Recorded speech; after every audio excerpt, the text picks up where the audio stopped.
नमस्कार, मैं डॉक्टर वीना छंगानी। स्वागत है आपका। मुंशी प्रेमचंद ने आज से लगभग 100 साल पहले एक कहानी लिखी थी, कफन।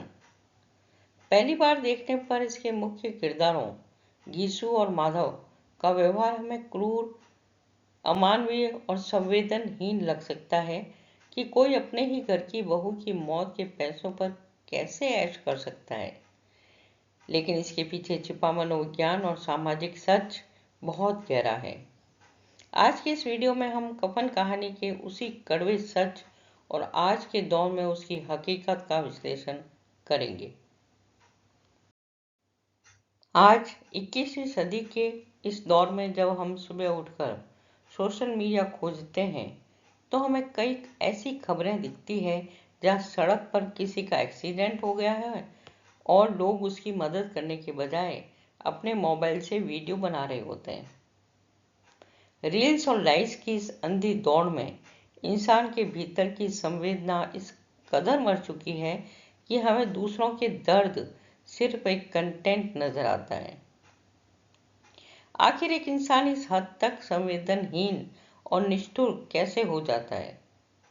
आज से लगभग 100 साल पहले सन 1936 में अपनी अंतिम कहानी के रूप में कथा सम्राट मुंशी प्रेमचंद ने इंसानी संवेदना की इसी दर्दनाक मौत और व्यवस्था के क्रूर चेहरे को बेनकाब किया था अपनी कालजयी कहानी कफन में। आज के इस वीडियो में हम गीसू और माधव की इस कहानी को सिर्फ एक पुरानी कथा की तरह नहीं दोहराएंगे, बल्कि इसका ऐसा मनोविज्ञान और आधुनिक विश्लेषण करेंगे कि जो आज के इस मतलबी समाज की आंखें खोल देगा। वीडियो बहुत गहरा होने वाला है, इसे अंत तक जरूर देखिएगा। कहानी की शुरुआत होती है एक झोपड़ी के बाहर से, जहां बाप बेटे यानी गीसू और माधव आलू भूनकर खा रहे हैं। झोपड़ी के भीतर माधव की पत्नी बुधिया प्रसव पीड़ा लेबर पेन से तड़प रही है, दर्द से चीख रही है, लेकिन दोनों में से कोई भी भीतर जाके उसे देखने को तैयार नहीं है। क्यों? क्योंकि दोनों का डर है कि अगर एक भीतर गया तो दूसरा ज्यादा आलू खा जाएगा। प्रेमचंद जी यहाँ गीसू और माधव के चरम आलस्य को दिखाते हैं। वे पूरे गांव में बदनाम हैं। वे उतना ही काम करते हैं जिससे बस एक वक्त की रोटी मिल जाए। उनका यह आलस्य कोई आम आलस्य नहीं है, बल्कि ये उस समाज के प्रति उनका गुस्सा और विद्रोह है जिसने उन्हें कभी उनकी मेहनत का सही मूल्य नहीं दिया।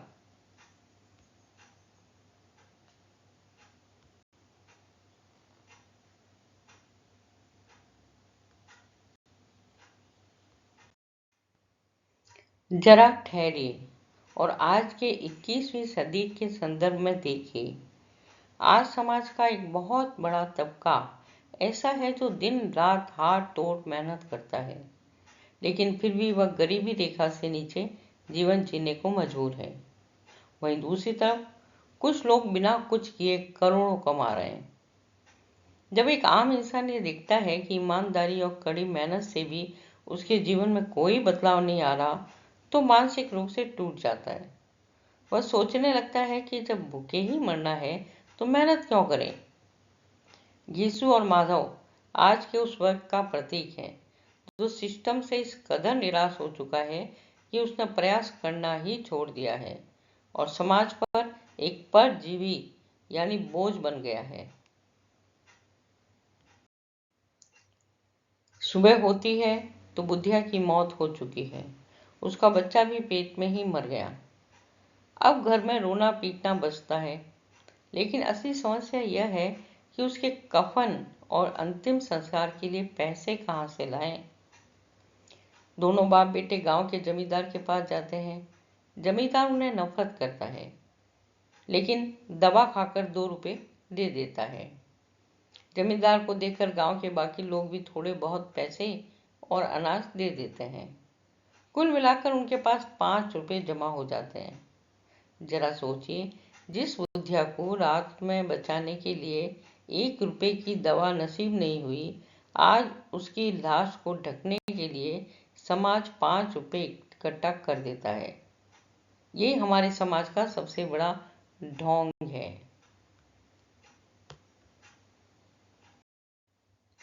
आज के संदर्भ में ये ढोंग कितना प्रासंगिक है।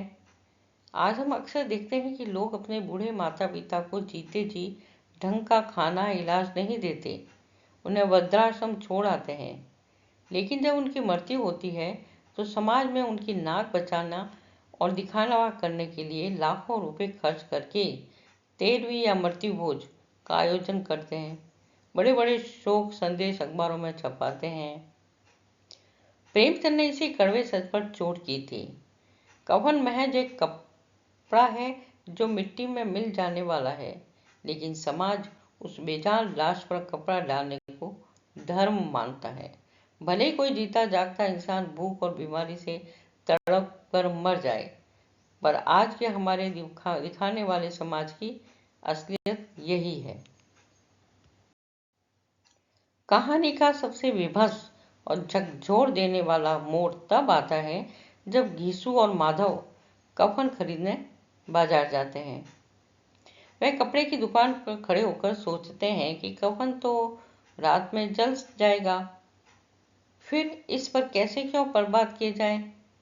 चलते चलते उनके पैर अपने आप मधुशाला शराब खाने की तरफ मुड़ जाते हैं। वह कफन के उन पैसों से जमकर शराब पीते हैं, पुड़ियाँ, कचौड़ियाँ और कलेजी मंगवाते हैं। जीवन में पहली बार उन्हें ऐसा भरपेट और लजीज खाना मिल रहा था। नशे की हालत में यीशु कहता है वो वैकुंठ में जाएगी, उसने हमें जीते जी इतना बढ़िया खाना जो खिलाया। अंत में वे बचा हुआ खाना एक भिखारी को दे देते हैं और मदहोश होकर वहीं नाचने गाने लगते हैं और बेहोश होकर गिर जाते हैं।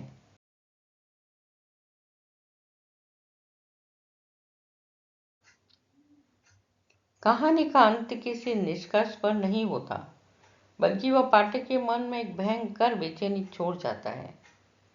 शराब खाने में नाचते गाते और गिरते हुए गीसू माधव दरअसल उस मृत प्याय व्यवस्था पर हंस रहे हैं जो इंसानों को भूखा रखती है। बुधिया मरकर इस नर्क से जैसी जिंदगी से मुक्त हो गई, लेकिन घिसू और माधव इसी नर्क में जीने के लिए अभिशप्त हैं। प्रेमचंद ने इस कहानी के माध्यम से समाज के उस कफन को बुना है जो हमारी मरी हुई संवेदनाओं पर ढका हुआ है। मुंशी प्रेमचंद की कफन महज एक कहानी नहीं, बल्कि हमारे समाज के चेहरे पर लगा एक ऐसा आईना है जिसे देखने की हिम्मत हर किसी में नहीं होती। यह कहानी हमें चेतावनी देती है कि यदि हमने अपने भीतर की संवेदना, सहानुभूति और दूसरों के प्रति आत्मीयता को जिंदा नहीं रखा, तो हम भी धीरे धीरे घीसू और माधव की तरह एक जिंदा लाश बन जाएंगे। आपको कफन कहानी का आज के इस आधुनिक और डिजिटल युग में परिप्रेक्ष्य में विश्लेषण कैसा लगा?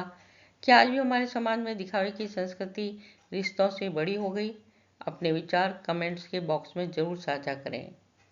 वीडियो को लाइक और शेयर करें और हमारे चैनल वीणा पानी वाणी को सब्सक्राइब करना ना भूलें।